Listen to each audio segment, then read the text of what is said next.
예수님께서 이 땅 가운데 오실 때 주님께서 제정하신 의식, 이 세러머니, 거룩한 예식이 딱 두 가지가 있습니다. 그 한 가지가 뭐냐면 침례 예식, 세례 예식이라고 하기도 하죠.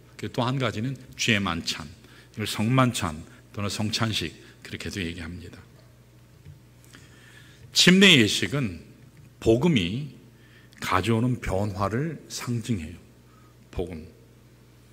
죄 만찬 예식은 반면에 그리스도의 죽음이 그리스도인의 삶을 유지한다는 복음 메시지를 선포하는 것입니다. 요약하면 침례는 복음에 대한 이슈예요. 그리스도께서 나와 함께 죽고 사셨다라고 하는 복음에 대한 이슈고, 죄의 만찬은 그리스도가 나를 위해서 대속하셨는데 이제 내가 주의 뜻대로 살아감으로 인해서 그리스도가 나의 주인 되셔서 내가 예수 닮는 성화를 살아간다. 그것에 대한 이슈가 죄의 만찬이에요. 침례는 뭐라고요? 복음에 대한 이슈고, 죄의 만찬은 성화에 대한 이슈입니다. 그래서 오늘 신약 성경 가운데 가장 죄의 만찬을 잘 기록해 주고 있는 고린도전서 11장 23절에서 29절 말씀을 통해서 그 의미와 목적을 우리가 살펴보기를 원합니다. 3주에 3달에 걸쳐서 우리가 보통 셋째 주 할 건데 이게 넷째 주로 넘어갈 때도 있어요. 아니면 둘째 주 할 때도 있고, 그러나 9월, 10월, 11월 우리 죄의 만찬 예배를 통해서 죄의 만찬의 의미가 무엇인지 좀 깊이 살펴보기를 원합니다. 오늘 본문의 이해를 돕기 위해서 당시 고린도 교회 상황을 잠깐 제가 설명을 드리면, 당시 헬라 사회에서는 친한 사람들끼리 서로 모여 식사하는 그런 일이 빈번했습니다. 우리 한국 사회도 그렇죠. 친구나 친한 사람 있으면 우리 식사 한번 하자, 밥 먹자 그렇게 얘기하죠. 아마 헬라 시대 1세기 시대에 살았던 사람도 그랬던 것 같습니다. 그래서 그 모임 이름을 에바노스다 그렇게 이야기했어요. 당시 사람들은 만찬을 열기 위해서 공동으로 기부금을, 오늘로 얘기하면 회비예요. 회비, 식사 서로 하기 위해서 회비 모으는 그런 일을 하기도 했대요.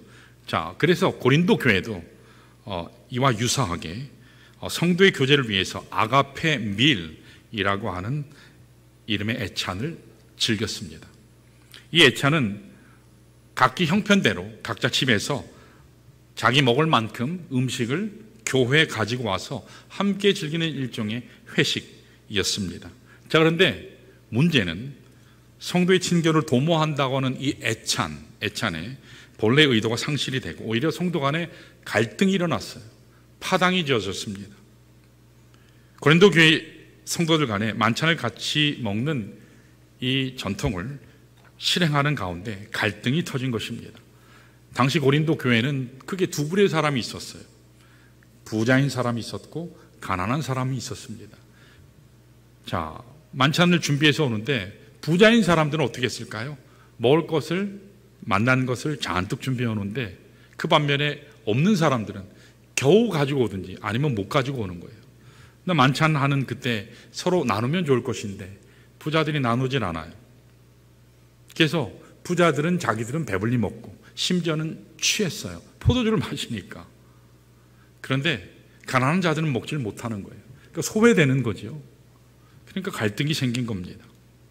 심지어 그 애찬하는 시간에 부자들은 자기의 부요함, 부를 자랑하기까지 했습니다. 가난한 형제들이 얼마나 상처를 받았겠습니까?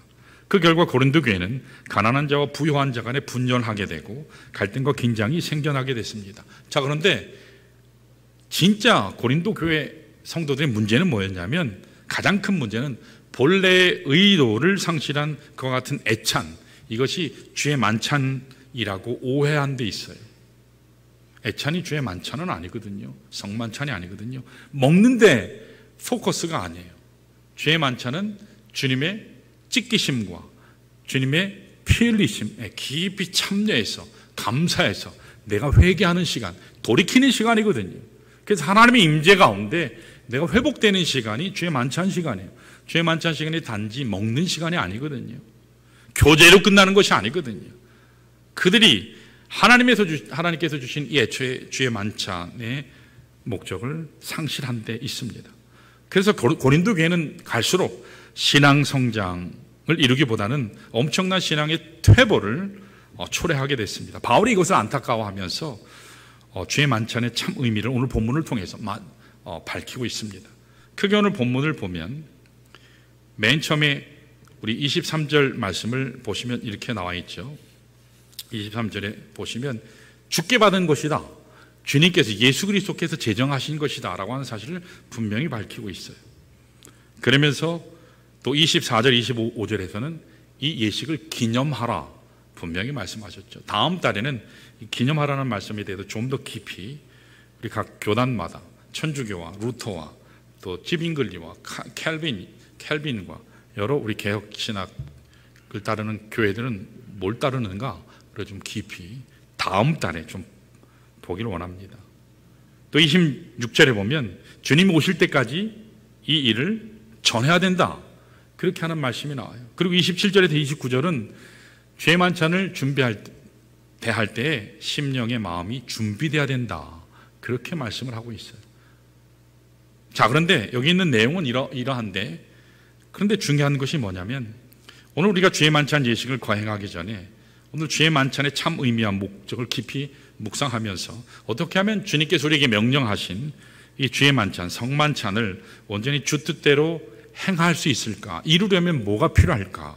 세 가지가 있습니다. 그런데 오늘은 한 가지만 하겠습니다. 그래서 매달 하나씩 할 거예요. 자, 따라할까요? 우리가 주의 만찬을 온전히 이루기 위해서 필요한 첫 번째, 회개함으로 기념하는 것이다. 뭐라고요?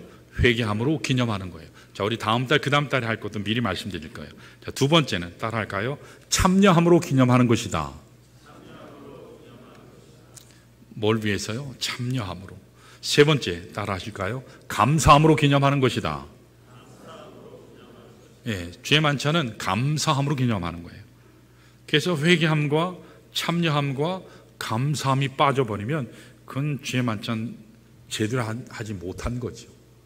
자, 특별히 여기 회개함으로 기념한다라는 이 말씀을 오늘 좀 묵상하기를 원해요. 여러분, 기념이라고 하는 말씀이 여기 나오잖아요. 기념이라고 하는 것은 메모리한다, 단지 기억한다, 어떤 행사를 치룬다, 그런 의미로 끝나지 않습니다.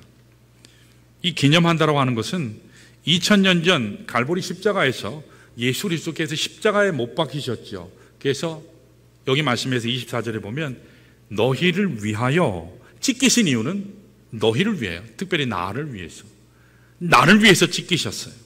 나를 위해서 피 흘리셨어요. 그래서 피가 부음받았어요. 오늘 우리가 예식에 참여할 때 그리스도의 피가 이 잔 위에 부음받은 거예요. 그것을 상징하고 기념하는 거거든요. 그래서 그리스도께서 2000년 전 갈보리 십자가에 못 박히셨지만 과거의 한 사건으로, 역사적인 사건으로 끝나는 것이 아니라 그 사건이 지금 내 삶 가운데서도 여전히 역사하는 거예요. 여전히 역사하는 거예요. 그래서 성화되는 삶을 통해서 내가 그리스도를 닮아가는 삶, 그것을 추구하는 것, 그것이 여기에서 말씀하는 기념하는 것을 말씀해요. 여러분, 우리가 주님으로 말미암아 죄사함 얻었습니다. 죄사함 얻은 것으로만 끝나는 것이 아니라 주님이 그리스도가 나의 주인 되셨습니다. 아멘. 그리스도께서 나를 위해서 억만 모든 죄악을 다 해결하실 뿐만 아니라 십자가에서 찢기심으로, 피 흘리심으로 해결하셨을 뿐만 아니라 그 예수가 나의 삶의 주관자가 되시고 주인이 되셨다는 거예요. 이것을 그리스도의 주재권이다, 로드십이다 라고 말씀해요. 예수 그리스도를 나의 삶의 모든 영역에서 최고의 자리에 모셔놓고 예수 그리스도의 뜻을 따라 사는 삶, 그렇게 사는 자, 그것이 바로 그리스도인이다 라고 말씀하는 겁니다. 그런데 우리의 삶의 현장은 어떻죠? 예수 그리스도가 나의 죄를 사하셨다라고 하는 사실은 감사한데 그분이 나의 삶의 영역에서 주인 되는 것은요, 어쩔 때는 yes, 근데 어쩔 때는 no, 어쩔 때는 도망가 버려요. 예수님 잠깐만요 하고 밀어 제껴놓고 자기가 주인이 돼요.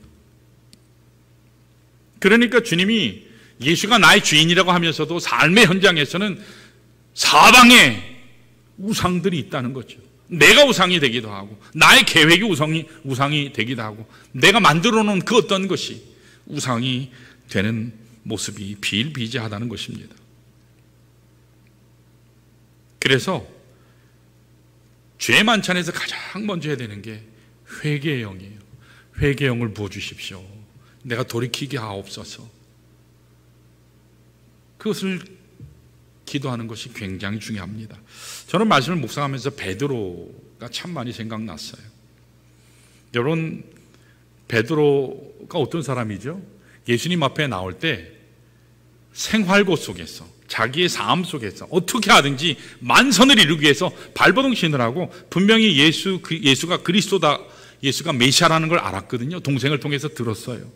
안드레가 어느 날 와서, 형, 내가 그분을 만났어. 메시아를 만났어. 그래서 친히 동생이 이끌려서 주님을 만나기까지 했거든요. 그런데요, 메시아인 것을 알면서도 나오질 않았어요. 자신의 삶의 영역에서 뱅뱅 돌기만 해요. 내가 언젠가는 주님 만나야 되는데 여전히 뱅뱅 돌기만 해요. 예수님께서 어떻게 하셨죠? 삶의 현장에 직접 찾아오셨어요. 어부인 그들의 삶의 자리에 찾아가셨죠. 게네사렛 호숫가에 가셨습니다. 그러면서 그들이 밤새도록 고기를 잡지 못했을 때 깊은 데로 가서 그물 한번 던져봐. 그랬더니 시몬이 대답했어요. 예, 제가 밤새도록 잡지 못했지만 말씀에 의지해서 그물을 내리겠습니다. 그랬더니 어떻게 됐습니까? 엄청나게 많은, 자신이 평생 어부로 살았지만 그렇게 잡아본 적이 없어요. 너무너무 많이 잡아서 2배 가득 찰 정도로, 그것도 그물이 찢어졌다고 나오거든요. 2배의 체험에 잠기게 되었더라.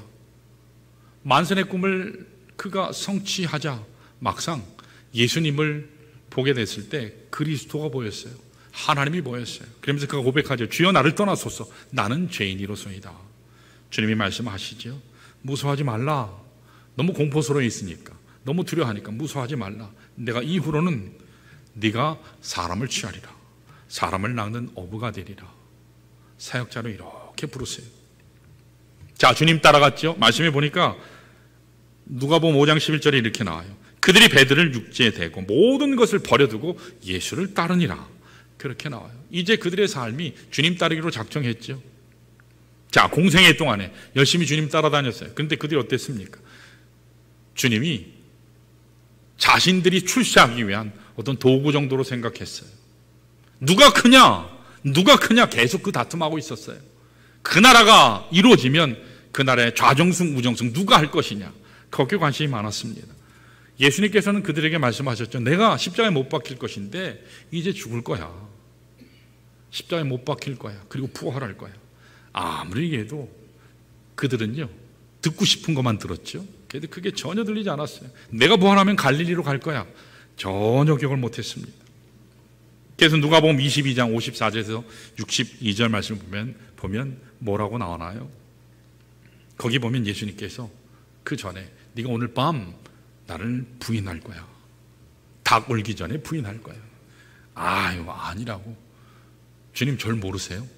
지난 3년 동안 저 모르세요? 다른 사람은 다 주님 버리고 갈지라도 저는 아니에요. 저는 아니에요. 죽을지언정 주님을 제가 버리지 않겠습니다. 그런데 어떻게 했습니까? 54절에 보니까 이렇게 나와요. 자, 우리 한번 읽어볼까요? 54절 시작. 예수를 잡아 끌고 대제사장의 집으로 들어갈새 베드로가 멀찍이, 어떻게 해요? 멀찍이 따라가는 거예요. 왜 멀찍이 따라갔을까요? 괜히 가까이 있다가 붙잡힐까 봐. 안 잡히려고. 여차하면 도망치려고, 내빼려고, 도망하려고 멀찍이 따라가죠. 자, 그러면서 뜰 가운데 불을 쬐고 있었죠. 한 사람 두 사람 보니까 오, 베드로네, 예수 따라다니는 그 수제자네. 사람들이 알아봐요. 한 여종이 얘기해요. 주목해서 이 사람도 그 한패라고. 조금 있으니까 다른 사람도 너도 그 도당이라고. 그러니까 그때마다 아니라고, 사람 잘못 봤다고, 나 예수 모른다고. 또 한 시간쯤 있다가 한 사람이 장담하면서 얘기했어요. 이는 갈릴리 사람이니 참으로 그와 함께 있었느니라 이야기해요. 자, 우리 60절 한번 읽어볼까요? 60절 같이, 60절 61절 시작. 베드로가 이르되 이 사람아, 나는 내가 하는 말을 알지 못하노라 하고 아직 말하고 있을 때에 닭이 곧 울더라. 61절이요. 주께서 돌이켜 베드로를 보시니 베드로가 주의 말씀 곧 오늘 닭 울기 전에 내가 3번 나를 부인하리라 하심이 생각나서, 자, 저 61절에 보면, 자, 주께서 돌이켜 어떻게 하셨다고요? 예수님이 이렇게 가시다가 이렇게 보신 거예요. 그러면 누굴 보셨어요?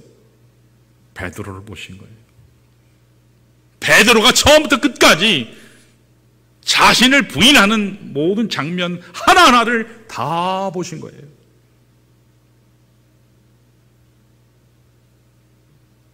돌이켜 베드로를 보시니 주님과 눈이 마주쳤어요. 절대로 나는 주님을 부인하지 않겠다 했는데 그 주님 앞에서 주님은 부인하는 순간순간마다 다 보셨어요. 주님의 대못을 박는 거지요. 그리고는 주의 말씀이 생각이 나서 바깥으로 나가서 통곡하면서 그가 울었습니다. 죄송함과 몸둘 바 알 길이 없어서 그 비참함과 참담함, 그것을 견디지 못해서 주님의 시선을 피하기 위해서 바깥으로 뛰쳐나갔습니다. 그토록 사랑하겠다고, 나는 주님 떠나지 않겠다고 그랬는데 주님을 배반했어요. 여러분, 주님과 이렇게 눈이 마주쳤을 때 주님이 어떤 표정으로 보셨을까요? 이렇게 분노하면서 보셨을까요?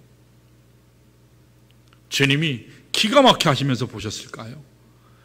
저는 여전히 그 심정을 보시면서 사랑의 눈빛으로 보셨다고 생각이 돼요. 처절히 하는 그를 보면서 주님이 반은 우시고 반은 이렇게 미소 지으시면서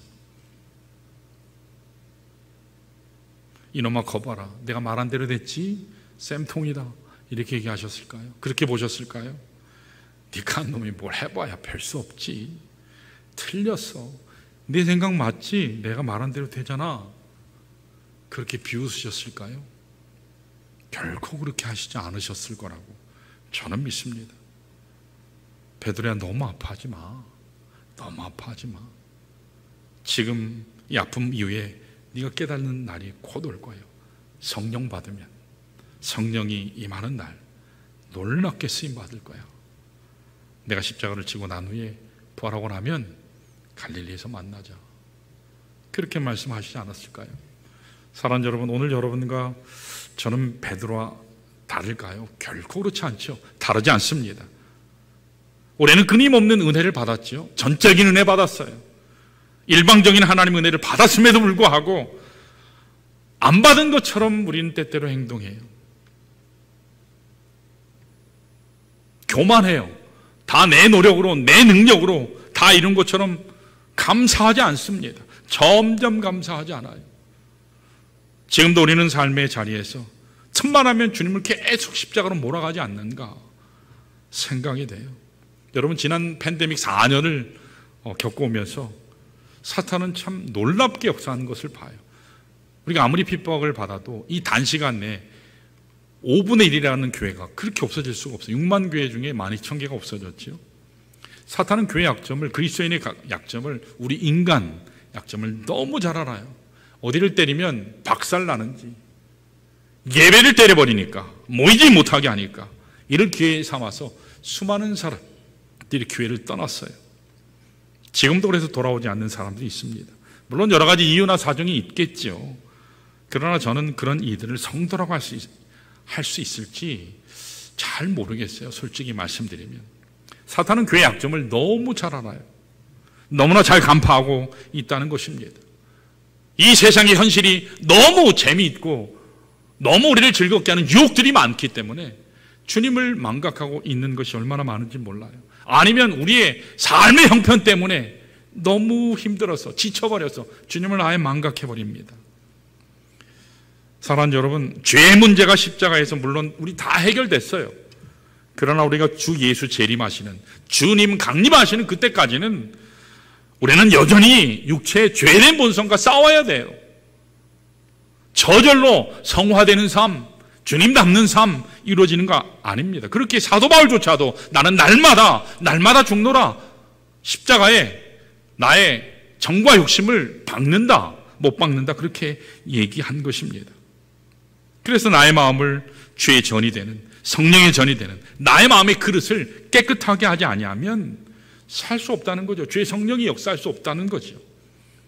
여러분, 어떻게 우리가 회개함으로 깨끗하게 할 수 있죠? 주의 말씀 붙잡고 주님 앞에 엎드리는 거예요. 오늘 이 시간에 우리 하나 주님 앞에 회개함으로 여러분 회복하셨으면 참 좋겠습니다. 다른 것 아니에요. 회개하는 거예요. 그래서 요한일서 1장 9절 말씀이 얼마나 기가 막힌 말씀을 우리에게 주셨어요. 우리 한번 읽어볼까요? 시작. 만일 우리가 우리 죄를 자백하면 그는 미쁘시고 의로우사 우리 죄를 사하시며 우리를 모든 불의에서 깨끗하게 하실 것이요 라고 말씀하셨어요. 우리 죄를 자백하기만 하면 신실하신 그 하나님은 언제라도 용서하실 준비가 되어 있다는 거예요. 여러분, 용서는 하나님이 하시는 거예요. 용서의 해결은 십자가 앞에서만 되는 것입니다. 다른 데 가서 용서가 되는 게 아니에요. 우리가 온전히 주님 앞에 회개하면 그 다음에 비로소 회복이 있는 거예요. 오늘 많은 사람들이 한국교회 보면 이제 또 달력하세요 하고 캘린더 뭐 회사에서 뭐 6, 7권씩 막 날라와요. 이쯤 되면 회복에 대한 주제가 얼마나 많은지 몰라요. 회복이요. 회복합시다. 회복해야 합니다. 은혜 회복이 필요합니다. 말씀의 회복이 필요합니다.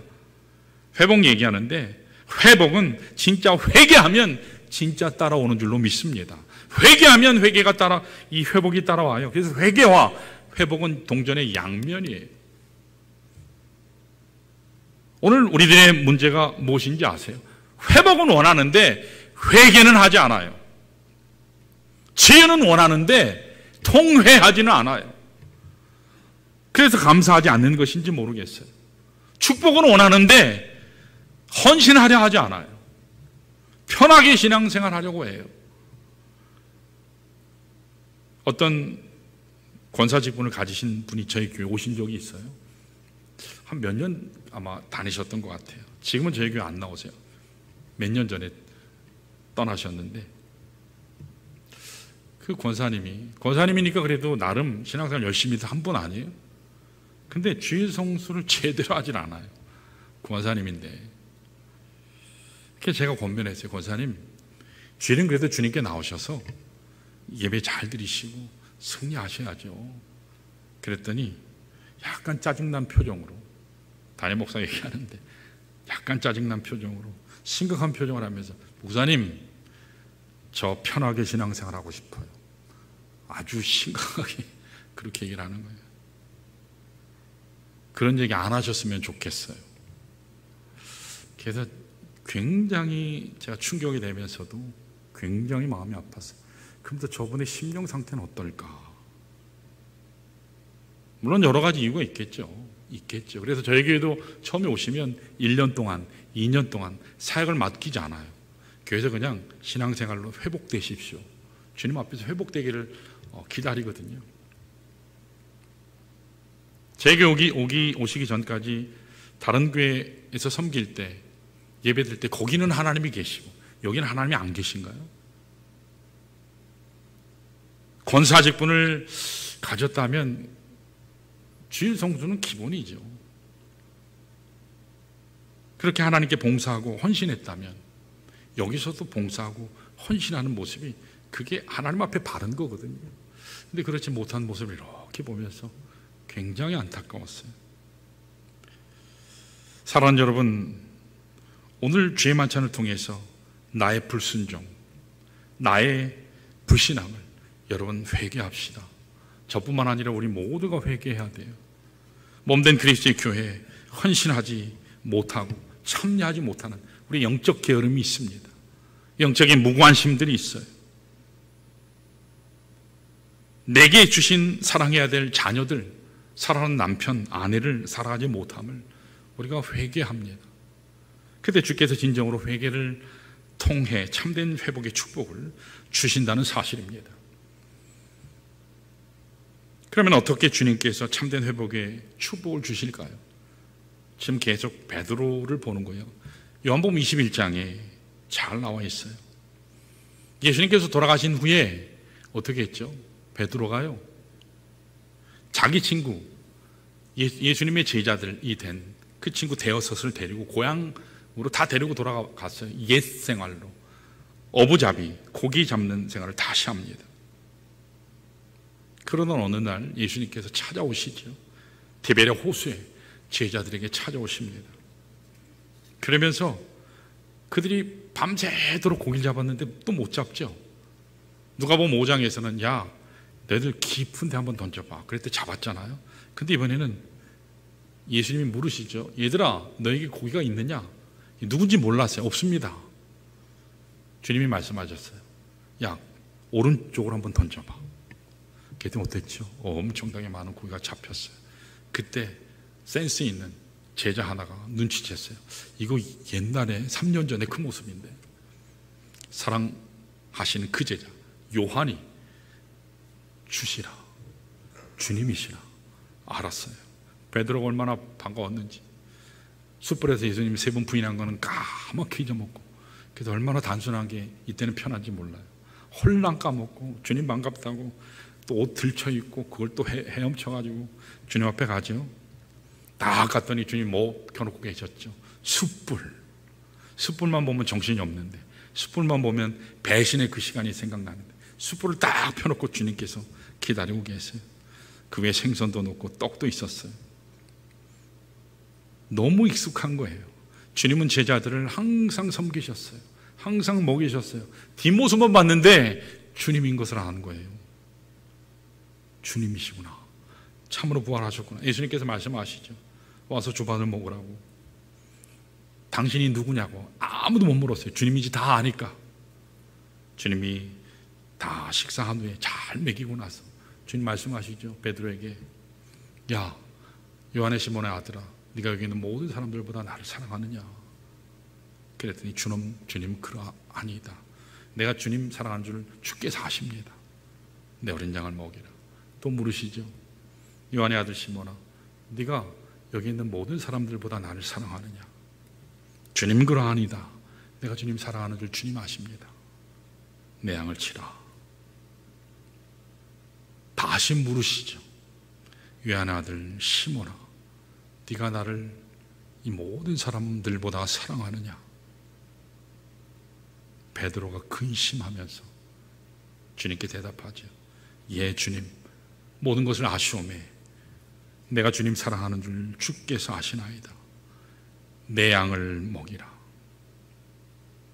여러분, 누가복음 5장에서 사람 낚는 사역 맡겼는데 엉망진창으로 했어요. 철저하게 실패했어요. 낚는 사역을 못했어요. 실패했어요. 도망쳤어요. 예수님 부인했어요. 심지어는 옛생활로 돌아갔어요. 근데 주님이 찾아가셔서 어떻게 아시죠? 실패한 그 사역자에게 말씀하세요. 내 양을 치라. 내 양을 먹이라. 여러분, 어머니들 계시잖아요. 자식 낳는 게 힘들어요.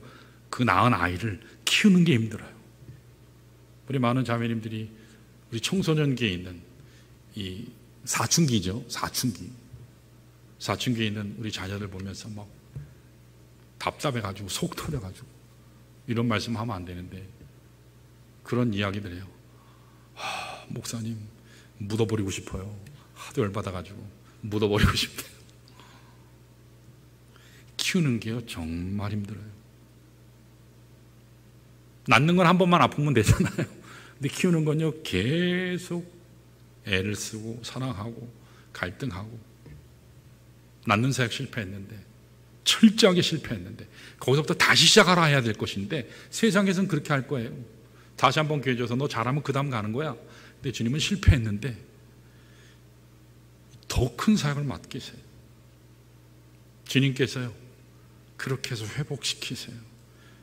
실패한 사역자인데, 배신자인데 주님께서는 더욱 막중한 양치는 사역, 목자의 사역, 영혼을 케어하는 사역, 그 사역을 맡기신 겁니다.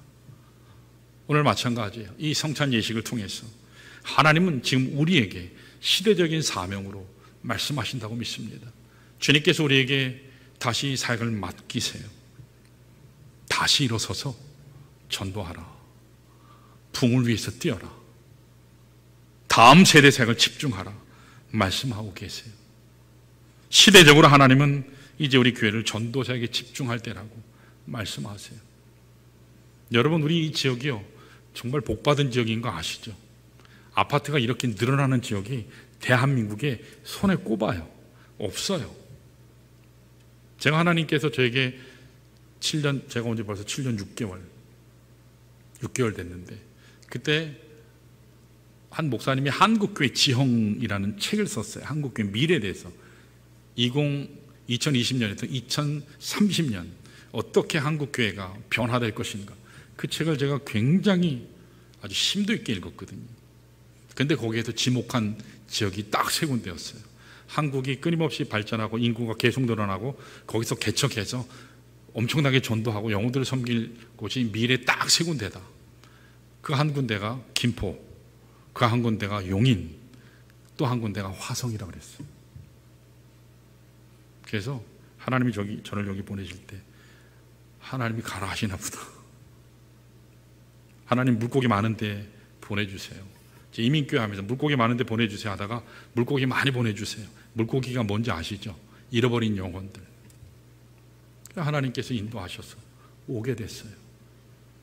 지난 세월 동안 우리가 팬데믹을 통해서 하나님께서 우리 교회 정비하고 이제 전도할 수 있도록 모든 것을 다 갖추게 하셨어요. 자, 우리 스크린 했죠. 스크린이요.